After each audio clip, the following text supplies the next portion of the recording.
Hello and welcome. I'm Justine, a wife and mother to 6, homesteading in Ontario, Canada. Today I wanted to take you along and show you what it's like to set up for the busy gardening season when you have 6 kids 10 and under. I'll also be setting up for a special springtime meal, so I'll share with you a hamburger bun recipe, a cherry pie recipe, and a macaroni salad recipe. I hope you'll tag along.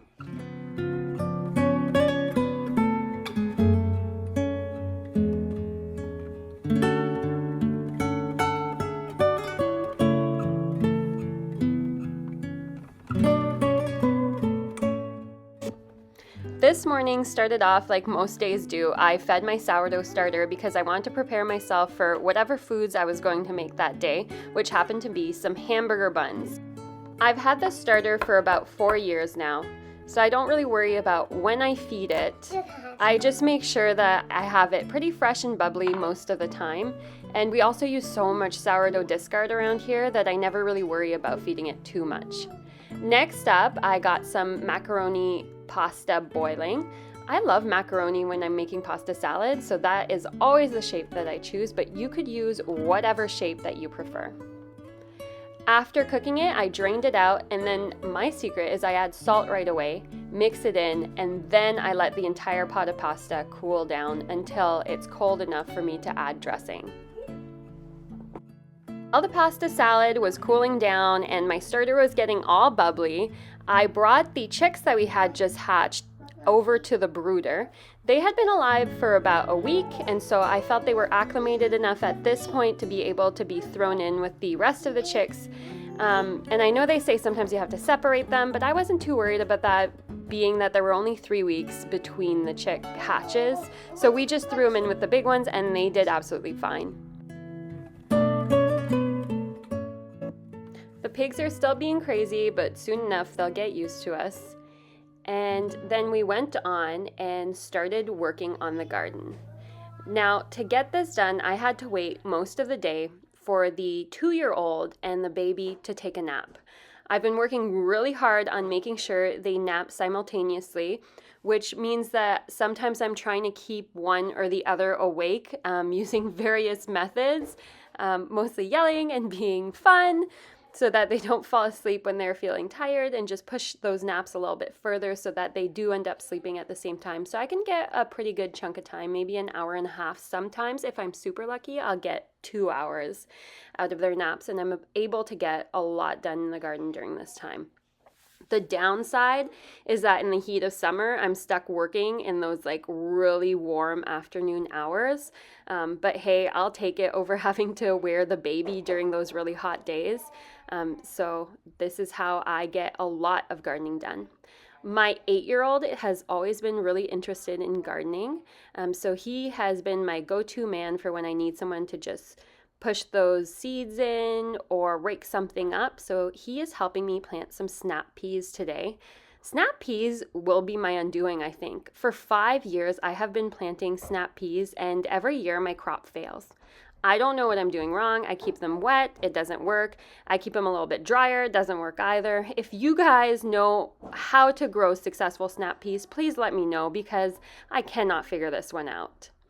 Next up, I'm going to replant some turnips that did not quite germinate. Well, they germinated, but then something ate them. I'm thinking it was ants, because I didn't see anything else really that could show me that they got eaten by something else. So I'm going to go with ants ate them, and so I had to replant them, which is never fun, but this is what you have to do if you want a successful garden. Sometimes things fail, and you just have to get up, dust yourself off, and keep going. Once that was done, and I had most of my spring garden planted, which means I had all my cold hardy crops in the ground. So we're talking spinach, turnips, kohlrabi, snap peas, lettuces, Swiss chard, kale, radishes. I'm probably forgetting some, but once all those are in the ground, I started planning out my summer garden. we have to get our beds ready to get the summer garden first, which means that I have to move that compost pile that you see in the back onto the beds. But I wanted to figure out kind of where I wanted things this year. I have a list that's in that black notebook I'm holding, and every year I just reference it to see what I planted where last year so that I'm doing proper crop rotation in order to minimize disease and pests. This has worked really well for me. I'm able to plan not to plant in those beds that I think have been infected by, let's say, something that attacked my tomatoes or my broccoli.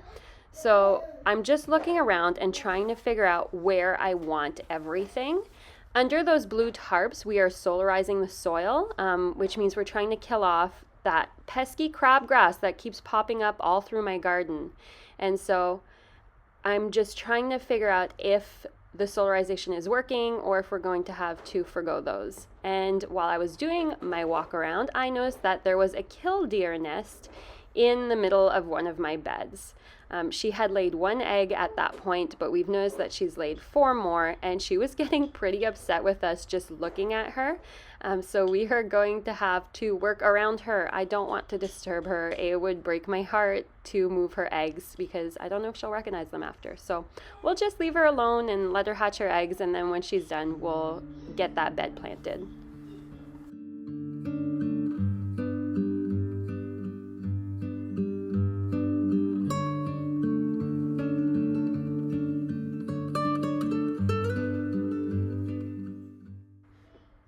That night, I decided to get my hamburger buns going so we would have them for the next day.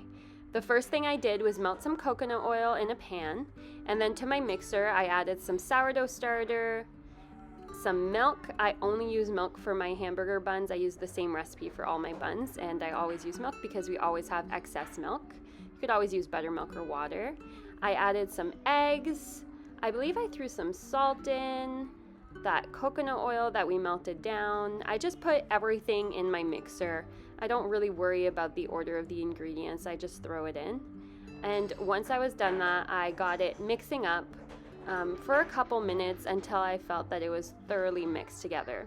Now, something I've learned about sourdough is that as much as you can rely on a recipe, the real way to know if something is ready is by seeing if the dough is workable. That means if you can pick up that dough and work it with your hands without being a sticky mess or without it being too dry, then you have a good dough. You're going to know it by the way it feels. But if it's a hot mess and sticking all over your fingers, you know you need to add some more dry ingredients, some more flour. And if you're having a really hard time working it and it just seems really, really hard to work with, then you know you need some more water or milk or whatever kind of liquid you're using. So that's my tip for all you sourdough bakers out there. Try to bake by feel instead of just following the recipe because there are so many variants. Your starter might be wetter, the humidity in the air can affect it, like the type of flour you're using. So once I was done doing that, I put that dough aside and let it rest overnight. The next morning, I divided my dough into, I think I did 24 buns.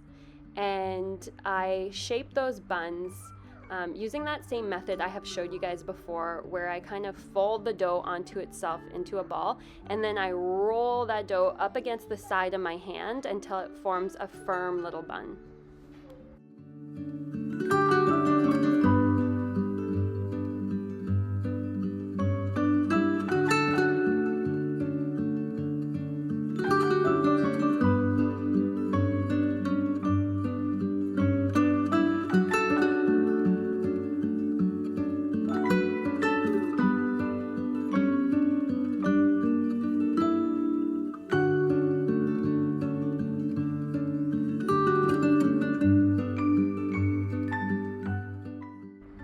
Once I was done rolling out my dough and turning it into buns, I left that to proof on the counter, and then I went to go bother my husband because I wanted to move Mabel and John Dory, our little calves, out with the bigger cows because they are now grazing on grass, and I just felt bad having them locked up. So we got Mabel out first. She actually broke the fence while my husband was trying to get her halter on and started to run around the backyard It was quite the show. She almost knocked over my camera, which thank God she did not. So we moved that camera out of the way, and then we continued trying to get her to go into the area she was supposed to. Eventually, my husband and Sheba, our dog, wrangled her, and then we brought John Dory over, who was terrified to go over there because he did not know where he was going. But eventually, when we got him into the actual cow area, he saw everyone else and he saw his friend Mabel, and he did just fine. Once I got inside, it was time to get those buns into the oven. So I got an egg and a little bit of milk whisked up together in a bowl, and I just glazed all the tops of the buns so that they would be nice and shiny. Afterwards, they went into the oven at 425, I think, it was 25 minutes. While I was waiting for the buns, I got started on a cherry pie. I pitted the cherries and then I put them in a pot with some sugar and some lemon juice, some almond extract, and some vanilla. And I let that come up to where it was warm, not a boil. You just want to cook them enough so that they release some of their juices.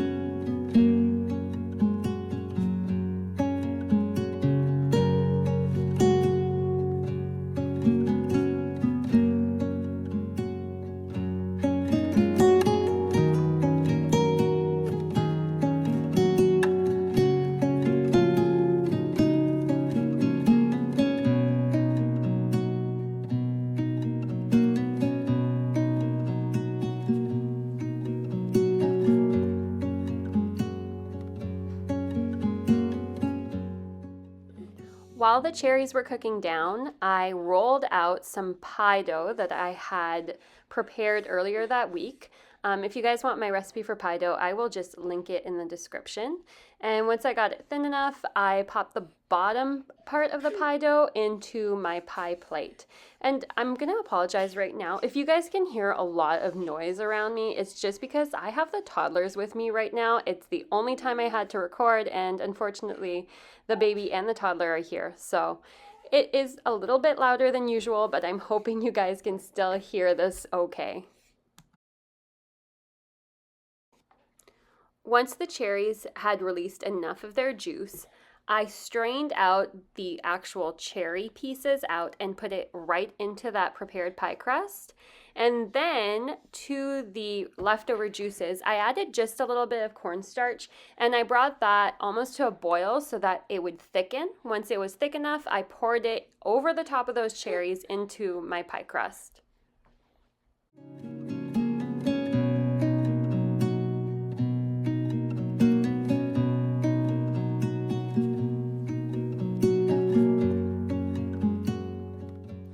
Once that was done, it was finally time to put the top of the pie crust on the pie, cut some venting holes so it doesn't explode all over the place, and cook it in the oven. I think it was in there for about an hour at 350 degrees.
Once the pie was baking, I got a head start on my macaroni salad. Now, one of the keys to making macaroni salad, I think, is to have the pasta sitting in the dressing for quite a long time. Ideally, you would do so overnight, but because I was running out of time, I just did it for a couple hours. But that is the first thing I did before I added anything else to the actual macaroni salad, is to make that dressing and get it on those noodles right away. First, I made a basic mayonnaise recipe. I used 2 eggs, some lemon juice, some avocado oil, some salt, and some mustard powder, I believe.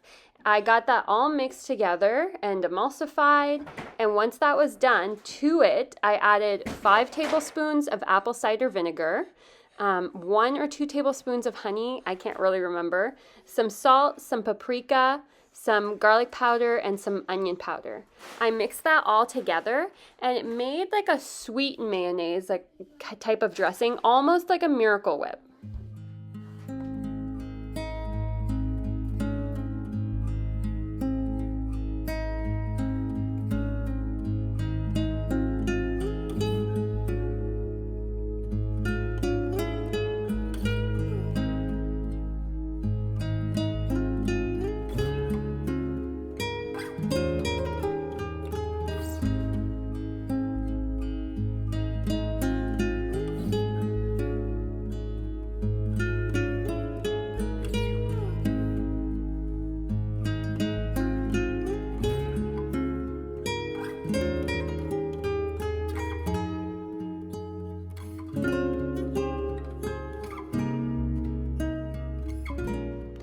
When the mayo was ready, I mixed it right onto that pasta and I just let it sit a couple hours.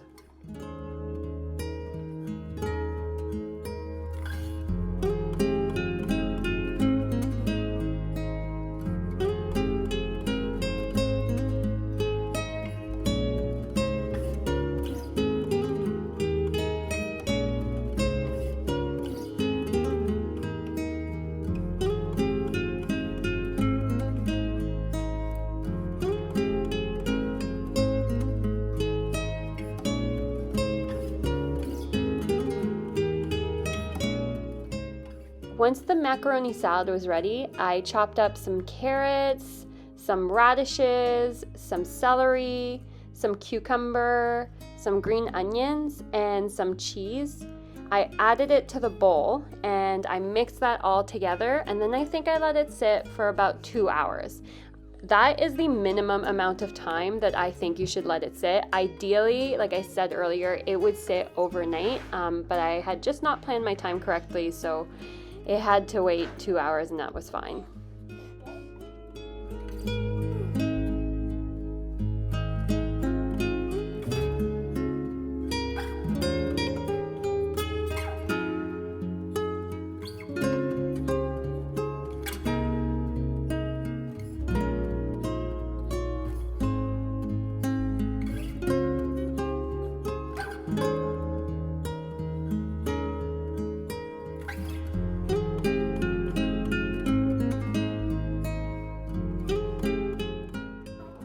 We had the macaroni salad, the hamburgers, and the cherry pie for supper one night. It was actually for my son's birthday, but to respect his privacy, I did not film any of that. You guys know that this channel is about my life and the things that I do. The kids do sometimes make cameos in it, but this is not a channel about my children. And so unless I get explicit permission from them, I do not share anything that they don't feel comfortable with me sharing. The next day, I decided that it was high time that I up-pot some of my peppers. Yes, I know I am late on doing this, but it's better late than never. So I got some red Solo cups and made a hole right in the bottom of them for drainage. This is much better than how I was doing it before. I used to take like a hole punch or like a nail and make a whole 1 cup at a time, and it took forever. This is much more efficient. I saw this on Instagram at some point, and I think that this is a great way to make holes.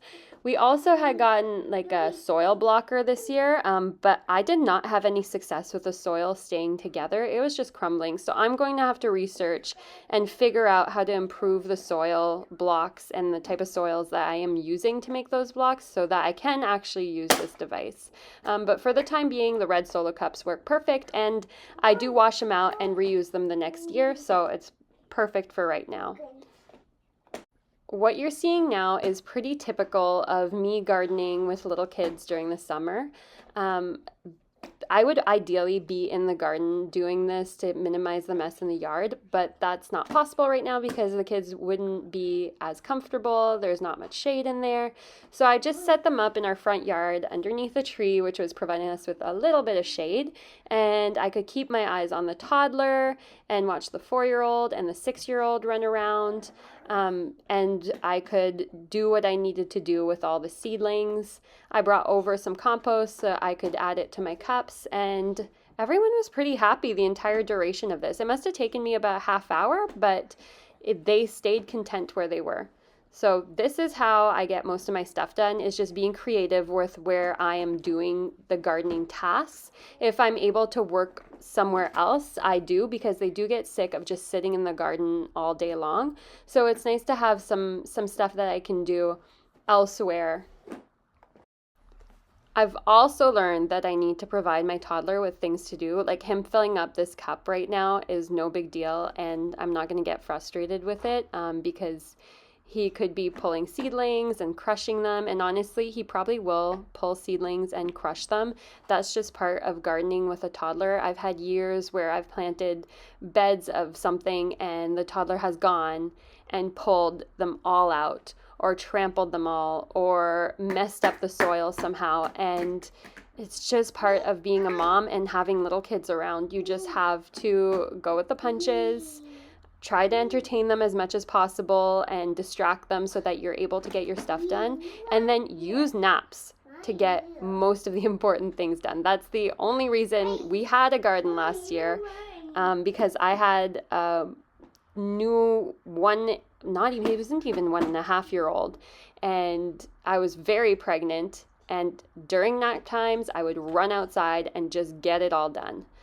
Because I didn't have the energy to really chase him or anything like that. I was too pregnant for that at that point. So yes, make sure you use the naps correctly and try to plan out what you're doing during that nap time. If you don't have a plan, I don't think that you are as efficient. You kind of just run around trying to figure out what you want to do. So make sure you have a plan for that nap time every day. For example, I want to plant some snap peas. I want to pot some seedlings. Whatever you want to do, plan it out so that when that kid is in his or her bed, you can run out and do it.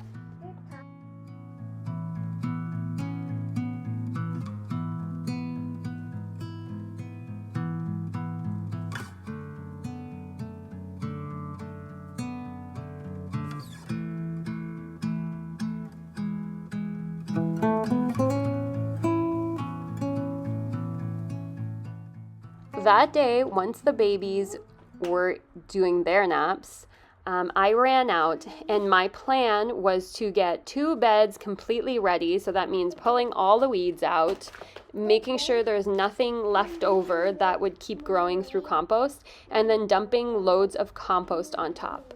My husband and I used different gardening methods for our garden. This main part down the middle with the beds you see right here was done using the no-dig method. Basically, what you do for this is you will take cardboard, like boxes or whatever, lay them down on the ground, and then add 6 inches of compost for the beds and 2 inches of wood chips for the walkways. And that creates an environment where plants thrive and there's less weeds. Unfortunately for our soil, this was the only way that we could really garden. Underneath the top 2 inches of soil, I'd say, it's all hard clay. So we would have had a really hard time gardening if it weren't for this method. When we moved here, it was all prairie grasses, dug down, it was all clay, and so we had to scramble and find a method that would work for us. This method has worked. We've had really great gardens. The only down part is that the crabgrass is still getting through somehow. It is resilient, so I'm still stuck picking it out all the time. I hate crabgrass. It will be the death of me. But for now, just pulling it out by hand seems to be working. To speed things up, I recruited some of the older kids to help me get this done. The kids had gone down for a nap a little bit later than I intended, so I was trying to hurry up and get things finished before they woke up.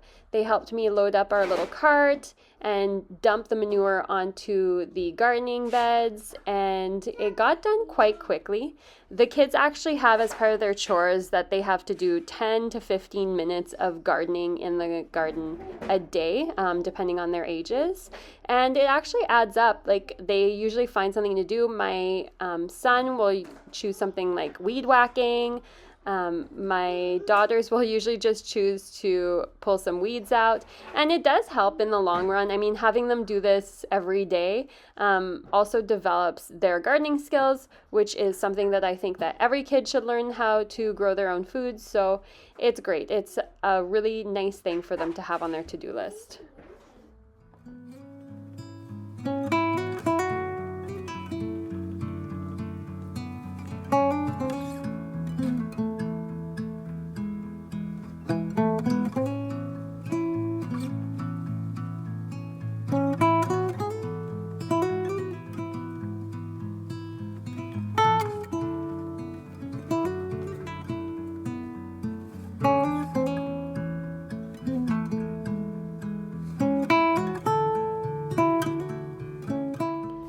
After the gardening day was done, I went to go check on John Dory just to see how he was doing. He's the little calf we have moved over with the big calves, and he's actually doing so great, guys. He is grazing, and the other cows have just accepted him into their little group, so I'm really happy with how this transition went. And that's all I have for you this week. If you guys have the chance, please go ahead and hit that like button. And if you haven't done so already, or if you're new here, please go ahead and subscribe. I'm here every Thursday with a new video. I will see you all next week.